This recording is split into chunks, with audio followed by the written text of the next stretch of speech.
Hi guys! In this video we're going to be looking at ideal ammeters and voltmeters, investigating a fixed resistor, Ohm's law, and we're going to finish with a summary. So we're going to start off talking about what makes an ideal ammeter and what makes an ideal voltmeter. We use ammeters to measure current and voltmeters to measure potential difference. So here we have a circuit and we've got a cell here. This is the circuit symbol for a cell. We've also got an ammeter to measure the current. We have a voltmeter to measure the potential difference. And we also have a resistor here. So this is the circuit symbol for a resistor, but we could be investigating the current and potential difference of any component. It doesn't have to be a resistor, but we're just using a resistor in this circuit. Ammeters are connected to circuits in series, where current flows one path through the components. So here we can see we've got our ammeter connected in series, which basically means that it's connected in the same branch as our component that we're measuring the current of. And we know that current goes from the positive terminal of the battery to the negative terminal. So we draw the current going around this way. And the reason we connect the ammeter in series is because we know that if there were branches to the circuit, the current would split, so we wouldn't get the current going through the resistor. So the ammeter and the resistor need to be on the same branch, or they need to be connected in series in order for the ammeter to give us the current that's actually going through the resistor or the component, whatever component it is. So they are placed in series so that the current in the component flows directly through them. So again, here we have our cell and we have the ammeter in series. So now we know that when the current flows around the circuit, it's going to flow through the ammeter first, and then because we don't have any other branches to the circuit, this same current is then going to flow through this component. So we're measuring the exact current flowing through the component. Voltmeters are slightly different, however. Voltmeters are connected in circuits in a separate branch placed across a particular component. So we say that they're connected in parallel.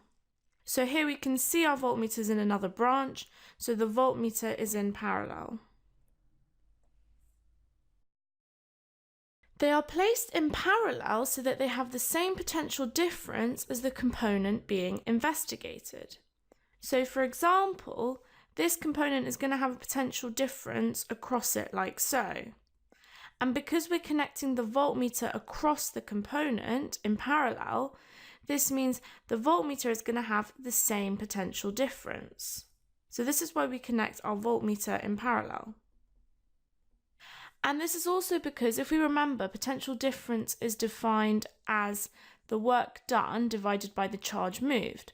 So what the voltmeter does is it measures the amount of charge going through the component before it goes through the component, and it measures the energy per charge, and then it measures it again once it's left the component, and then finds the difference, which is why we get this potential difference.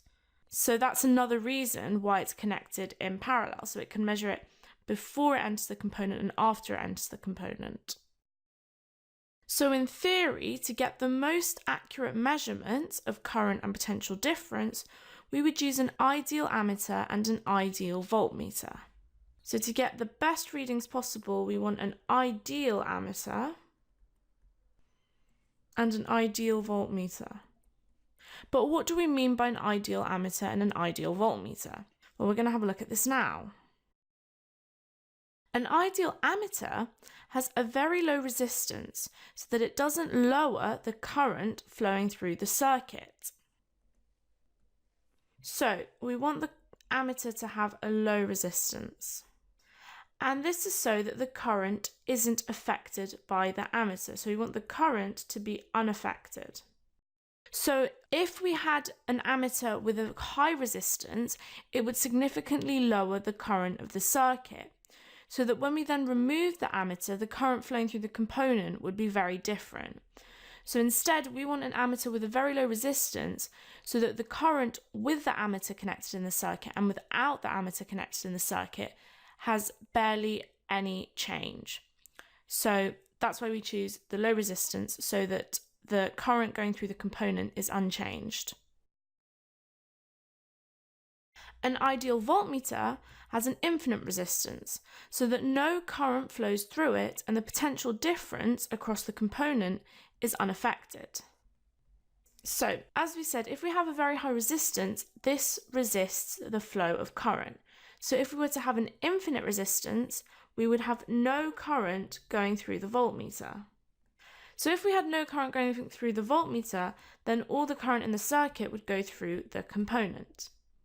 And this means that if we were then to remove the voltmeter from the circuit, the current going through the component would remain unchanged. And if the current going through the component remains unchanged, then so does the potential difference. So it means that when we measure the potential difference with the voltmeter, it will be the same as the potential difference without voltmeter. However, if the voltmeter doesn't have a very high resistance, this is going to affect the current going through the component and therefore will affect its potential difference as well. In reality, however, no device is ideal, since the resistance can neither be zero nor infinite. So in reality, it's actually not possible to get zero resistance for the ammeter, so the ammeter's resistance is going to be non-zero. And similarly with the voltmeter, it's impossible to get an infinite resistance. So that means that the voltmeter's resistance is non-infinite. So we don't actually have an ideal ammeter and an ideal voltmeter. But we can get devices with high or low enough resistance that their effect on the circuit is negligible, and they are assumed to be ideal. So even though we can't get zero resistance for the ammeter, we can still get an ammeter with very low resistance. And similarly with the voltmeter, even if we can't get a voltmeter with an infinite resistance, we can still get a voltmeter with a very high resistance. So in this case, barely any current will be going through this branch, so it's essentially negligible. And again, with the ammeter, if it's got a very, very low resistance, it will barely affect the total current going through the circuit. So again, we can treat it as negligible. So now that we understand what makes an ideal ammeter and what makes an ideal voltmeter and how we use them, we're going to talk about investigating a fixed resistor. We can use a component called a resistor, which has a fixed resistance. So, as we briefly said earlier, this here is our resistor. This is its circuit symbol. And this resistor has a fixed resistance, so its resistance doesn't change. We can use the ammeter and the voltmeter to determine the resistance of the resistor. So we do this because we know that the resistance is given by the potential difference across a component divided by the current going through it. So if we make measurements of the potential difference across the component and also the current, we can then calculate the resistance of this fixed resistor. And we'll measure the potential difference and the current using an ammeter and a voltmeter. In order to change the current and voltage in a circuit, we use a component called a variable resistor. So this here is what a variable resistor looks like. And current goes through the resistor like this. So the current flows through. And in a circuit diagram, we draw the variable resistor as follows. So this is the symbol we use for a variable resistor. So you can see it looks very similar to our symbol for a fixed resistor. We just have an arrow going through it to show that we can actually change the resistance of the component. And we can vary the resistance on the variable resistor in steps. So each of these loops of wire here represent a step in the resistance. So we have 1, 2, 3, 4, 5, 6 loops. So that means we have 6 different resistances. So we have R1, R2, R3, and so on. And what we can do is we can slide this along to vary the resistance and choose different levels of resistances. So this is what allows us to vary the resistance of this resistor. So each step corresponds to a different resistance. Each resistance step will allow a different current to flow through the circuit, and this is measured by the ammeter. So we know our current's going to go from the positive terminal of the battery to the negative terminal, and with the variable resistor we can change the resistance of the circuit. And if we're changing the total resistance, this is then going to change the current. And then the current going through this variable resistor will be the same as the current going through this component here. So we can measure the current. And by changing this resistance, it allows us to change the current. So we get different currents flowing through. So in order to investigate the resistance of the resistor, we measure the voltage across the resistor for the current produced at each step. So the resistance is changing in steps because we've got our variable resistor. And what we do is, because we get a different current and different potential difference for each step of resistance, we're going to measure how the current and potential difference changes.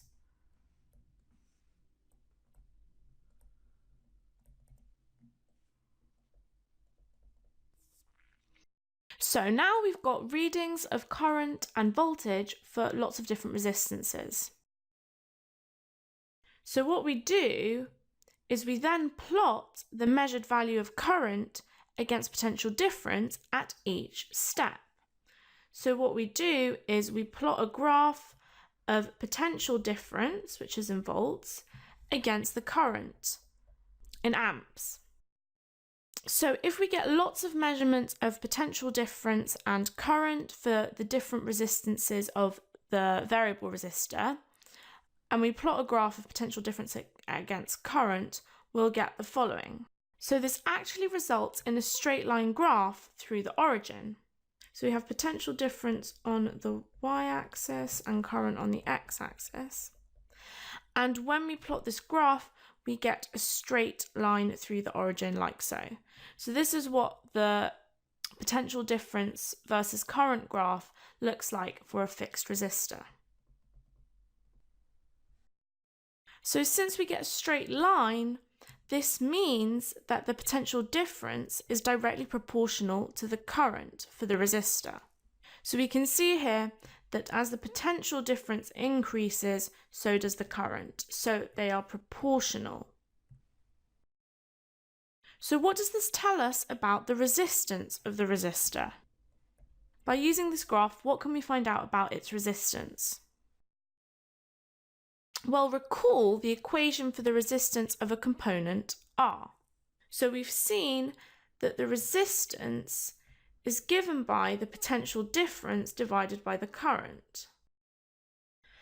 And in fact, this equation is equal to the gradient of a potential difference current graph. So here we have our potential difference on the y-axis and current on the x-axis. And if we were to find the gradient of this graph, we would see that the gradient is given by the change in x over the change in y. So we use a triangle. And we can see that the change in y is in fact the change in potential difference. So we've got the change in potential difference, and then we divide it by the change in x. And we can see we've got current on the x-axis. So that means the change in x is going to be the change in current. So we're going to divide the change in potential difference by the change in current, like so. So we've got potential difference over current, which looks very similar to our equation for resistance. So we can see that if we're dividing the potential difference by the current, we are in fact finding the resistance. So this means for a potential difference current graph for a fixed resistor, the gradient is equal to the resistance of the resistor. And since the graph is a straight line, the gradient is constant, and so the resistance is fixed for all values of current and potential difference. So the straight line graph that we get actually confirms that this is a fixed resistor. And this is as we expected for a resistor, because we were told that this was a fixed resistor, so we'd expect it to have a fixed resistance R that doesn't change, and that is what we get. So now that we've seen how potential difference, current and resistance are all related, we're going to take this one step further by learning about Ohm's law. It was George Ohm who discovered that the potential difference across a metal wire is directly proportional to the current through it. So we've just seen that if we were to take measurements of potential difference and current for a fixed resistor, and we were to vary the current going through it and to get these readings, and we were to then plot a potential difference current graph, we would get a straight line through the origin. And this is because a fixed resistor has a resistance that doesn't change, it's fixed. And we also saw that this tells us that the potential difference is proportional to the current. And this is what George Ohm discovered. And this discovery led to Ohm's law. Ohm's law states that the potential difference across a metallic conductor at constant temperature is directly proportional to the current through it. So this is very similar to what we just saw. We saw that the potential difference was directly proportional to the current, which is why we got a straight line. So this is our graph. And in fact, Ohm's law takes this discovery one step further by saying that this is the case for a metallic conductor, so for example a metal wire, and this has to happen at a fixed temperature. So if the temperature changes, this can actually affect the values of the potential difference and the current. So a conductor is said to be an ohmic conductor if it follows Ohm's law. So again, if we were to plot our potential difference current graph, and when we get a straight line, we say that this sort of graph is produced by an ohmic conductor because it obeys Ohm's law. And this could be something like a metal wire. We can write this Ohm's law in terms of an equation. So we've seen from our graph that we have a straight line, which means that it's got a constant gradient. So this tells us that the ratio of potential difference to current is constant. So we can say that the potential difference divided by the current is a constant. So this is an equation we can write for Ohm's law. And we can see that if we recall the equation for resistance, it's actually very similar. So we've said that resistance is equal to the potential difference divided by the current. And since we can see here that again we've got potential difference divided by current and that's constant, this tells us something further about an ohmic conductor. It tells us that the resistance of an ohmic conductor at constant temperature is fixed.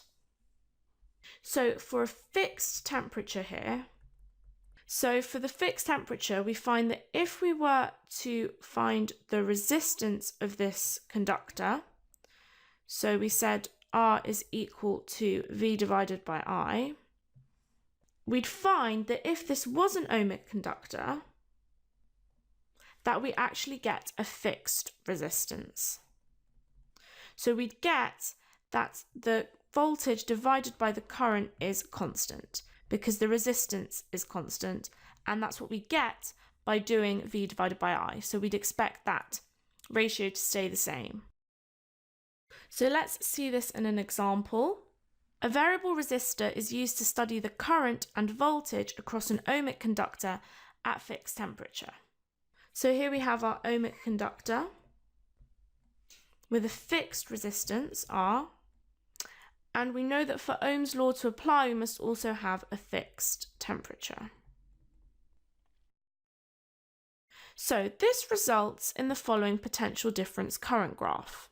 What is the resistance of the conductor? So we've been given this graph and we've been told that this is an ohmic conductor. So our first step is to identify the equation for resistance as the gradient of the graph. So we've said that resistance is given by the potential difference divided by the current. And we also know that the gradient of the graph is given by the change in potential difference, so the change in V, divided by the change in I, the change in the current. And this is because we know the gradient is given by the change in Y divided by the change in X. And in this case, we have potential difference on the Y-axis and current on the X-axis. So our gradient is equal to delta V by delta I. So we can see that we've got delta V divided by delta I, and we know that the resistance is V divided by I. So this therefore tells us that the resistance is going to be equal to the gradient. So our second step is to actually calculate the gradient of the graph. So we've said that the gradient is equal to delta V by delta I. So let's work out the change in potential difference and the change in current. So we can see for this point here, we have a change in potential difference that's 10 volts.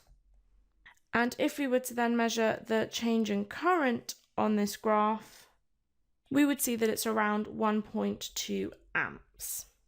So this means our gradient is equal to 10 divided by 1.2. And if we type this into our calculator, we get a resistance of 8.333 recurring ohms.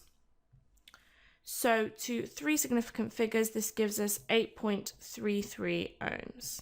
So that's our gradient. So now what we have to do is equate the resistance to the gradient. So we've said that the resistance is equal to the gradient. So therefore the resistance is equal to 8.33 ohms. And this is to three significant figures. Hey guys, I hope you enjoyed the video. If you're looking for an amazing A-level physics resource, join me today in my series of engaging bite-sized video tutorials. Just click the SnapRevise smiley face and together let's make A-level physics a walk in the park.